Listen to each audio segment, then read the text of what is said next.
जय विश्वनाथ, हर हर महादेव। मैं ज्योतिषाचार्य अंशु मिश्रा आज सत्य सनातन धर्म चैनल के माध्यम से आप लोगों के सामने उपस्थित हुआ हूँ। सुखार्थम सर्वभूतानां मता सर्वः प्रवृत्तयः सुखम नास्ति बिना धर्म तस्मात् धर्म परो भवः। अर्थात बड़ा अच्छा ये सत्य सनातन धर्म चैनल के जो संपादक हैं उनको मैं बहुत धन्यवाद देना ज्ञापन करना चाहता हूँ कि यह जो श्लोक है यह बहुत पावरफुल श्लोक आपने इसमें जो है ऐड कर दिया है। इस श्लोक का अर्थ है कि बिना धर्म के सुख हो ही नहीं सकता है। अगर हम सुख की अपेक्षा करते हैं तो मुझे धर्म चाहिए। जब से हम धर्म नहीं करेंगे तब से सुख जो है नहीं हो सकता है। धर्म कैसे होगा?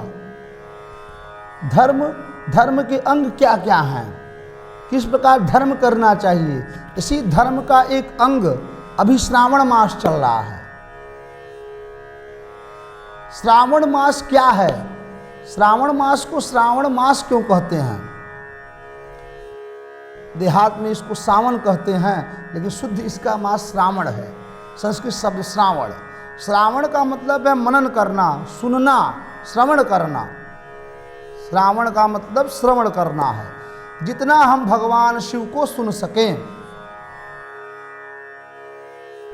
सुनने जितना हम वेद मंत्रों को सुन सकें, उसको सुनने से जो लाभ हमको मिलता है उसे श्रावण मास कहते हैं। इस माह में बस हमें श्रवण करना चाहिए। धर्म की चीज़ों को बस श्रवण करना चाहिए।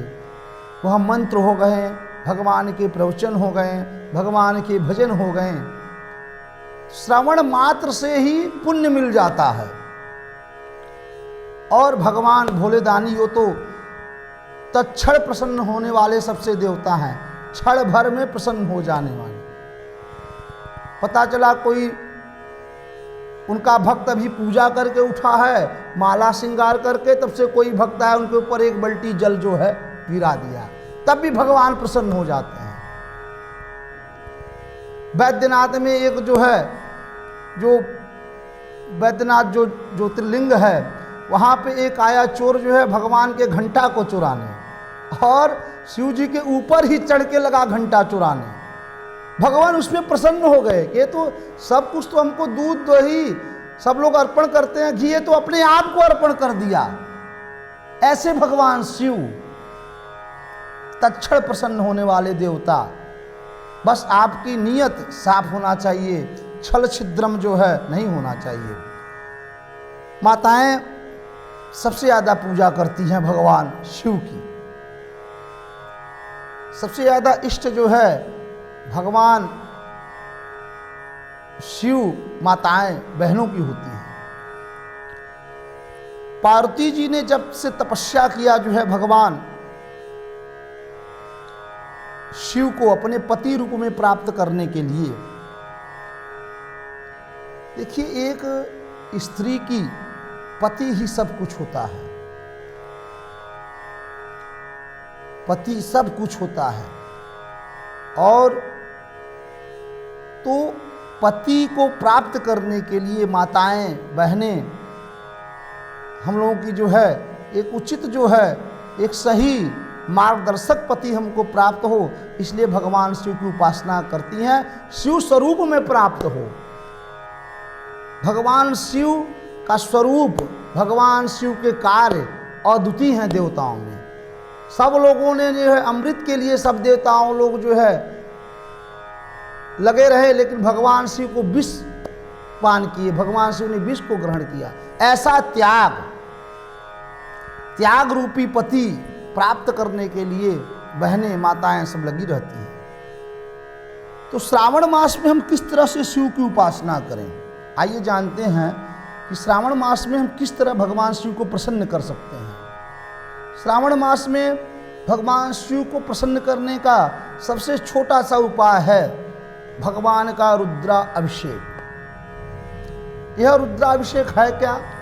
रुद्राभिषेक किसे कहते हैं? पहले आइए इसको जान लेते हैं। रुद्र प्लस अभिषेक, यानी भगवान शिव, अभिषेक मतलब सिंचन करना, किसी भी चीज का सिंचन करना उसे अभिषेक कहते हैं। तो भगवान शिव के ऊपर जब हम जल से सिंचन करते हैं या किसी भी चीज से जब सिंचन करते हैं तो शिव को जल धार्या बहुत प्रिय है। इसलिए भगवान शिव गंगा जी को जो है जटाओं में अपने वास करवाते हैं।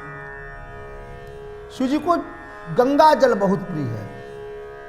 अब लेकिन शास्त्रों में बताया कि रुद्राभिषेक किस किस चीज़ों से भगवान शिव का रुद्र अभिषेक, यानी रुद्र के ऊपर भगवान शिव के ऊपर सिंचन करने से किस किस चीज़ का क्या लाभ होता है, कौन सी मेरी मनोरथ है जो कि जो है जिस चीज़ से हम सिंचन करें और भगवान शिव को कृपा प्राप्त हो, मेरा मनोरथ वह पूर्ण हो जाए। किस चीज़ से हम रुद्राभिषेक भगवान का कर सकते हैं। तो शास्त्रों ने कहा कि सबसे पहले भगवान शिव को दूध से अभिषेक करना चाहिए। अगर आप दूध से अभिषेक कर रहे हैं तो भगवान तत्क्षण जो है प्रसन्न हो जाते हैं। भगवान शिव को दूध बहुत प्रिय है। फिर आते हैं भगवान दही। अगर आपको बहुत से पशुओं का व्यापार करना है, दूध दही के आप व्यापार कर रहे हैं, तो आप दही से भगवान शिव का जरूर अभिषेक करिए, जिससे आपके जीवन में निरंतर यश, कीर्ति, धन धान और आपका बिजनेस व्यापार हमेशा उत्तरोत्तर वृद्धि करता रहेगा। जो फिर तीसरी टॉपिक आया भगवान शिव को अभिषेक करने का घी से। घी से अभिषेक करने से वंश की वृद्धि होती है। जिस घर में लगातार कन्याएं अगर उत्पन्न हो रही हैं और मन में ये जिज्ञासा है कि एक मेरे यहाँ संतान हो जाए, वंश मेरा हो जाए, तो भगवान शिव का आप घी से अभिषेक करेंगे। घी से अभिषेक करने से भगवान की कृपा निश्चय ही प्राप्त होती है और जीवन में आपके तत्क्षण जो है वंश की प्राप्ति होती है। फिर आता है कि चौथा टॉपिक, भगवान शिव को गन्ने के रस से अभिषेक कीजिए। गन्ने के रस से अभिषेक करने से लक्ष्मी की अगर बहुत ज़्यादा आपकी आवश्यकता है, आप चाहते हो कि लक्ष्मी मेरे यहाँ हमेशा विराजमान रहें, तो मैं 101% गारंटी से कहता हूँ कि आप गन्ने के रस से हर महीने में प्रदोष को जो है भगवान का अभिषेक करिए। अगर हर महीने में नहीं कर पा रहे, सावन में निश्चय ही गन्ने के रस से अगर आप अभिषेक कर रहे हैं तो भगवान की कृपा प्राप्त होगी और कोई न कोई माध्यम आपको मिलेगा जिससे लक्ष्मी आपके यहाँ हमेशा विराजमान होगी। फिर आया सुगंधित तेल। अगर आप बहुत जीवन में भोग करना चाहते हैं, ऐश्वर्य को पाना चाहते हैं, तो आप जो है सुगंधित तेल से भगवान का अभिषेक करिए।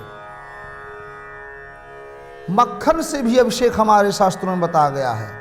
अगर आपका संतान की सुख की प्राप्ति आपको नहीं हो पा रही है तो मक्खन से भी आप अभिषेक भगवान शिव का कर सकते हैं, इससे कि संतान सुख की प्राप्ति होगी। फिर भगवान लिखा कि शत्रुओं के नाश के लिए, शास्त्रों में आया कि बहुत से शत्रु ऐसे होते हैं कि आप कुछ भी नहीं करना चाहेंगे लेकिन वो आपको परेशान करते रहते हैं। तो शास्त्रों ने उनका एक अद्भुत तरीका बताया जो है कि किस तरीके से शत्रुओं का आप नाश कर सकते हैं सिर्फ अध्यात्म के द्वारा। तो भगवान शिव को बताया गया सरसों के तेल से भगवान शिव का रुद्राभिषेक करना चाहिए, जिससे शत्रु आपके परास्त होते हैं। दूसरी चीज़ें, एक बहुत अचूक उपाय है, भगवान शिव के पूजन में गेहूं के कवानों का जरूर उपयोग करना चाहिए। अगर आप संतान सुख को प्राप्त करना चाहती हैं तो गेहूं को बो दीजिए और 5-6 दिन में जो गेहूं का अखुआ निकलता है छोटा छोटा हरा हरा, उसका आप जरूर उपयोग करिए और भगवान शिव को उसको चढ़ाइए और प्रसाद स्वरूप में पति पत्नी आप दोनों जो है ग्रहण करिए। भगवान की कृपा निश्चय ही प्राप्त होगी और आपका जीवन जो है संतान सुख से भर जाएगा। भगवान शिव को अभिषेक करने के अलावा शिव के कुछ मंत्र हैं, उस मंत्र का भी जाप प्रत्येक दिन करना चाहिए। अगर घर में बहुत रोग व्याधि उत्पन्न हो रही है तो महामृत्युंजय का जप घर में जरूर करें या किसी विप्र से करवाएं। और जप करने के बाद गूगल की लकड़ी से, गूलर की लकड़ी से और गूलर की लकड़ी से हवन करें, जिससे कि आपके घर में रोग व्याधि का नाश होगा। भगवान शिव तत्क्षण प्रसन्न होने वाले देवता हैं, लेकिन हाँ, विश्वास जरूर हो। जो भी आप पूजन करें उसी पंडित जी से करवाएं जिसके ऊपर आपका विश्वास है, या उसी मंत्र को जपें जिस पे आपका विश्वास है। बिना विश्वास के यह पूजन नहीं हो सकता है। और अगर बहुत ज़्यादा परेशानी है तो आप जो है पार्थिव पूजन मिट्टी के शिवलिंग बना करके,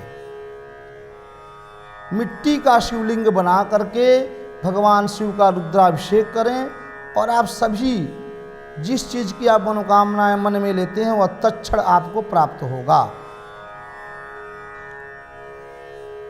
मिट्टी शिवलिंग के पूजन को हम लोग पार्थिव पूजन, हमारे अध्यात्म में पार्थिव पूजन उसे कहते हैं। तो पार्थिव पूजन करने के लिए श्रावण मास में अपने घर पे आप शिववास देखकर ही पार्थिव पूजन करें।